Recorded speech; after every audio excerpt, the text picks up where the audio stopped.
Kang looked into the portal. Gates says inside. There might be some proof. He goes to touch the portal, then suddenly stops, says wait. He says himself, isn't it too dangerous to go in without a plan? Changing my mind, at the bottom of the portal, stuck a ladle in to feel what was on the ground. It's just dirt. That means the other side isn't a labyrinth. At least, could this portal just be something like a warp that teleports me somewhere on Earth? Well then, since I've done a minimal safety check and preparation, shall I go inside? Whoa, it's bigger than I thought. Inside, they have mountains as far as he can see. The big forest with river. He questioned himself, is this for real? Anyway, the weather is a bit cold, isn't it? And considering my phone has no signal, I can assume this place is, at the very least, a remote area that's hard for people to reach. He opened the marker and says, well, for now, there's no way to confirm where I am. The most important thing is to find proof, so let's explore and leave markers. After a long time walk, he says, seriously, this is killing me. Why is this forest so big? He tried and stopped at one place, says, please let something show up now. Then suddenly someone shows up. He surprised, whoa, looked at the thing which passed from his side. Valley Deer, that name and the fact that a system window popped up. He says, does that mean this place is not Earth? The deer is staring so intensely at Hero and running to the other side. Kang says, it was staring so intensely. I got scared for a second, but it doesn't seem to be an aggressive animal. Anyway, I can't say I've found any proof of the apocalypse yet. It'd be a different story if it were stone monkeys or humped boars. I have never seen a valley deer in Sura. No, actually, I had a hunch from this moment. That's right, that this place was a space closely related to survival life. He pulled his knife out. He carefully goes forward and says not yet, but I had to force myself to ignore it.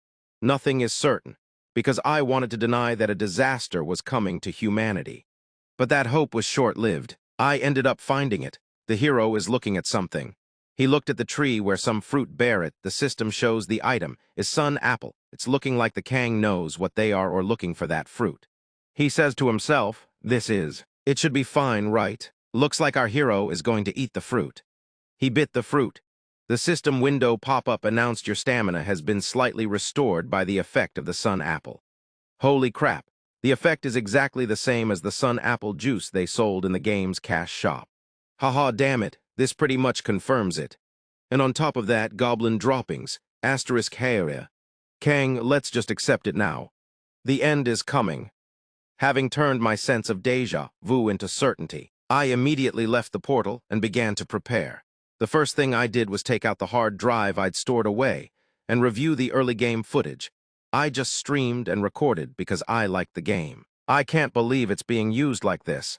He sees the stream and records data of games which have information the alien asteroid. Yunjambai, it fell near Okinawa on July 20th. In an instant, Okinawa was devastated. People infected by the zombie spores slowly underwent zombification. 5 hours later, the decay began. The progression of the Iron Death disease PM 10-48-20 Roman 20-618. So there are 32 days left until the apocalypse. Looking at it again, survival life was full of unfriendly and annoying mechanics.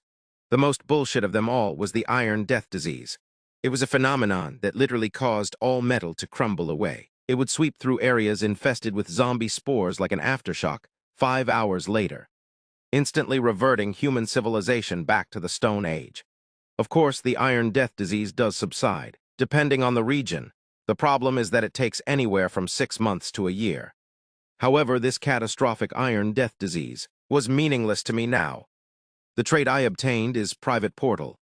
It's just a hypothesis, but the Iron Death disease shouldn't be able to pass through the portal. After finishing my initial analysis, I used the money I'd saved up. To buy all sorts of survival supplies, including weapons, food, tools, and medicine, as well as various equipment needed for self-sufficiency. At night, Kang scrolls the phone screen on Awaken community. I checked the mood of the community while thinking about what to do next. Comment are like, 1. Any awakened hide, raise your hands. 2. How many of these same posts are there? If it's real, prove it. Point 3. Stop with this bullshit, stop spouting nonsense. 4. If you don't believe it, just wait until it becomes public news. 5. Used my trait to steal 7 million won today. So awesome. After seeing this, Kang says, "Geez, how carefree can they be?" As soon as morning came, I bought various supplies. And on the way home, I bought a 60-pound hunting bow in a private sale. Dealer says, "Thanks for the smooth transaction." Kang say, "Not at all. I really needed it, so I should be thanking you." A thought suddenly occurred to me. Kang to dealer, "Take care, sir. Am I just overreacting by myself? If it doesn't come, then whatever. I'll just have to struggle for 2 or 3 years." After finishing my morning errands and returning home, I put up a sign on my shop so as not to waste any time. The sign is temporarily closed. We will be closed for a few months for remodeling. After hanging the sign in the shop, he turned around. What is all this happening overnight? Is someone called from behind? "It's says, "Are you closing down the shop?" No, the shop is just so old. I'm planning to do some remodeling." "You must have made a lot of money." "Nah, not that much, it's just old. Anyway, I have something to do, so if you'll excuse me." "Kang Ajasi by any chance?" It's nothing, see you later." Kang, confused, says, "What was she trying to say?" It was a situation where I could have easily asked, but I kept my mouth shut. Because from now on, there are things I seriously need to do. Open portal. My gameplay style was that of a planner who devises detailed strategies to overcome challenges. That's why, among the veterans, I lacked physical skill. Why, you ask? In Sura, stats aren't granted by leveling up. They are earned through the results of hunting and exploration. Will this work? It's easier to draw than I thought. Smartphone learning video says one more. One more again. If I can just aim well, this might be doable. Smartphone learning video says now take a shot. So that means shoot now, right? He again practiced the bow and arrows. All the strength pulls the arrow from bow straight to his posture. Aim to the target. Release the arrow from the bow. Bangs, the arrow hit the target. Was I archer in a past life? Look at that talent. I can only draw the string properly about 5 times at most. But it's not bad, starting today. I'm gonna go hard on strength training. Having finished the basic preparations, I moved on to the next step. From now on, there are 2 things I need to take care of. First is to figure out if I can hunt monsters as I am now. Second is to build a hideout here where I can store my supplies. Of course, until the weapons and supplies I ordered arrive, I won't do anything stupid, like trying to take over a nest. Damn, my luck is insane. Preparing for the every situation and the future ahead. That's the reason I was able to remain a veteran in Sura. I'm sure I saw it around here. Found it. Goblin droppings. The reason I specifically looked for goblin droppings was simple. Goblins are monsters that originally live in groups. So a single pile of droppings lying around was abnormal. The fact that it's only seeds suggests it hasn't been eating properly. He looked like our hero play with a goblin dropping. Nah, I'm just kidding. But looking at our hero, the goblin dropping sting is really bad that he has to cover his nose with his hands. Just as I predicted, there's a high chance it's an outcast from its group.